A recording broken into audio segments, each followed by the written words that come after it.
67th lesson. We took my cousin to see a cricket match last month. But he fell asleep during the game.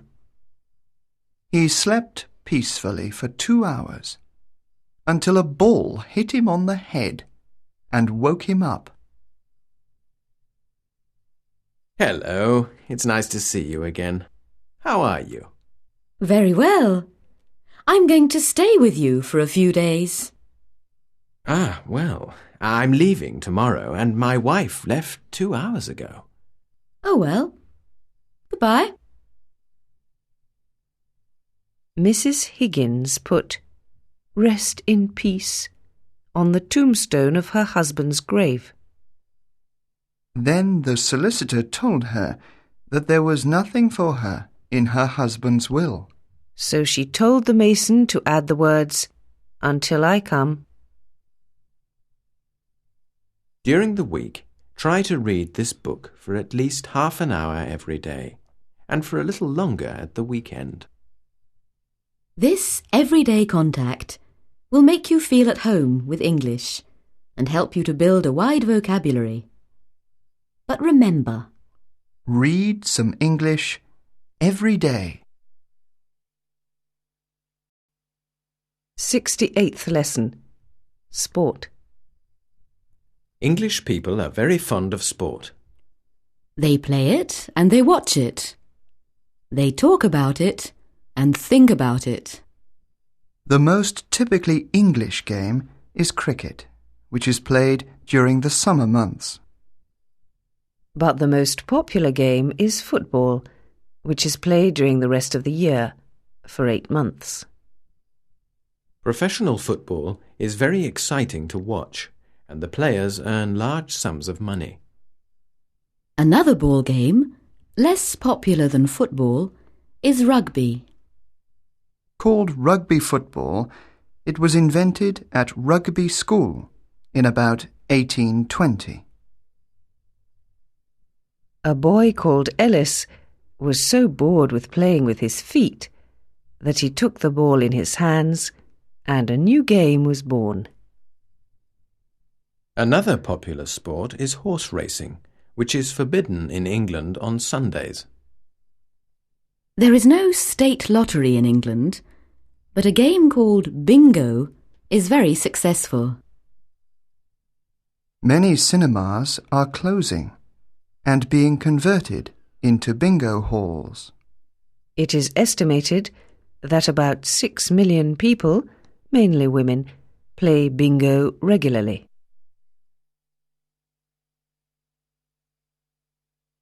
Sixty-ninth lesson. Excuse me, doesn't my nephew Peter Bates work in this office? Oh, you're his uncle. Oh, he went to your funeral this morning. David, what are those empty whiskey bottles doing in the cellar? I don't know, darling. I've never bought an empty bottle of whiskey in my life. How many people work in your office? About half of them. Mrs. Thomas and Mrs. Jones met in the shopping centre. Mrs. Jones was pushing a pram with her 2 little boys inside. Good morning, Mrs. Jones. What beautiful children. Tell me, how old are they? Well, said Mrs. Jones, the doctor is 2 and the lawyer is 3. I forgot my wife's birthday. What did she say? Nothing. Well, that's all right then. Yes, nothing for 3 weeks. Don't forget to learn the irregular verbs we meet.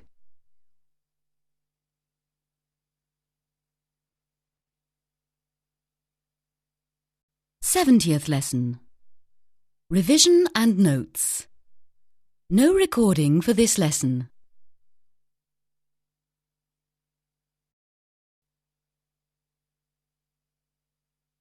71st lesson. Important news. Mr. Marshall and Mr. Hobbs were sitting in the seats near the door, opposite one another. David Wilson got into the train and said, "Good morning."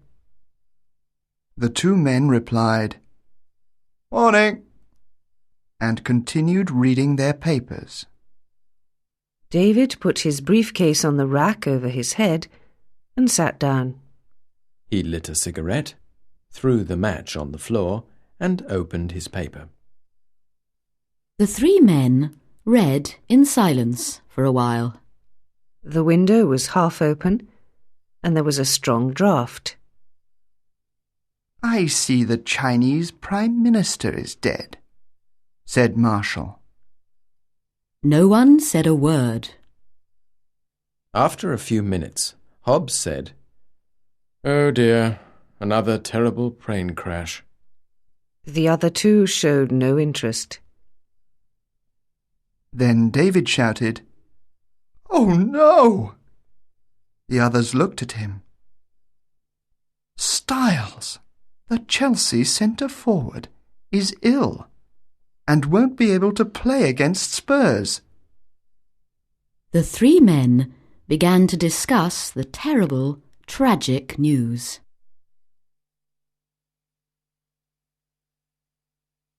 "72nd lesson." The train stopped at a station, but no one got on. At the last minute, the door opened, and an old gentleman with a grey beard and glasses got into the compartment. "I just caught it," he said, sitting down heavily. He took off his glasses and wiped his face with a striped handkerchief. Everyone was reading and smoking, except the old gentleman. He had obviously had no time to buy a paper before catching the train. David soon noticed that the man was reading his paper with him, but very discreetly. David's paper had 20 pages, and he would have liked to share it with him. But he did not want to show the old gentleman that he had noticed he was reading it. He was afraid of offending him. David reached the bottom of the page, but did not want to turn it, because his neighbour was still reading. At last, David solved the problem. He folded the paper, put it on the seat, closed his eyes, and pretended to be asleep.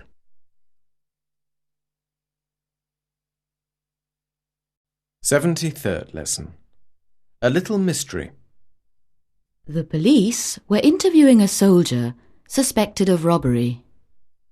"I don't know the restaurant. I've never been there in my life," said the suspect. "Well, people say that a soldier like you robbed the restaurant and wounded the owner," replied the detective. "But there must be thousands of soldiers in this town." "Yes, but only one who was near the scene of the crime." "Listen. I was walking quietly down the street when someone ran down the street shouting, 'He robbed the till!' So I stopped and went back to the restaurant. And the witnesses said I was the robber because of my uniform. So the police arrested me, and here I am." "You say you never saw the restaurant before?" "Yes, that's right," said the soldier nervously. "Then I arrest you for armed robbery," said the detective. What was the soldier's mistake? The answer is in the revision lesson.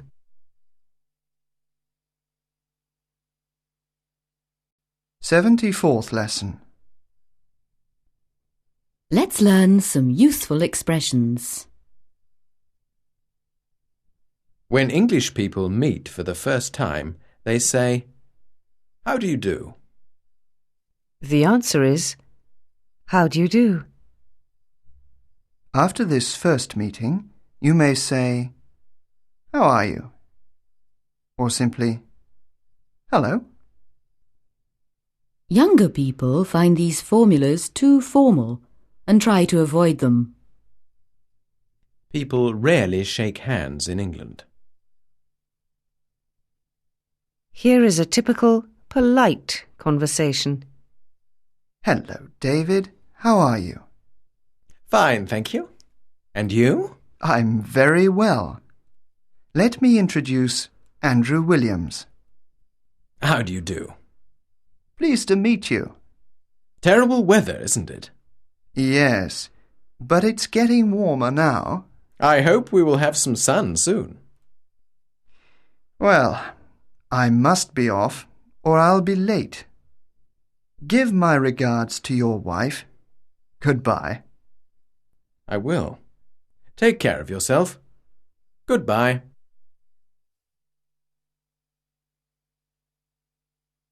'75th lesson. We have seen a lot of words in the last few lessons. It is now time to revise some of them. He lit a cigarette, opened his novel, and began to read. Where did I put my briefcase? I can't remember. My young nephew was injured in a plane crash. He will not be able to come tomorrow, as he has an important meeting. The bank was robbed of £50,000 during the night. When you meet someone for the first time, you say, "How do you do?" They saw one another for the first time last week, although they write to one another regularly. I must be off, or I'll be late for my appointment. You'll be able to recognize George. He wears glasses and a bowler hat. Don't forget the exercises at the bottom of the page. The door was half open, and he saw his parents playing cards. The weather is terrible, isn't it?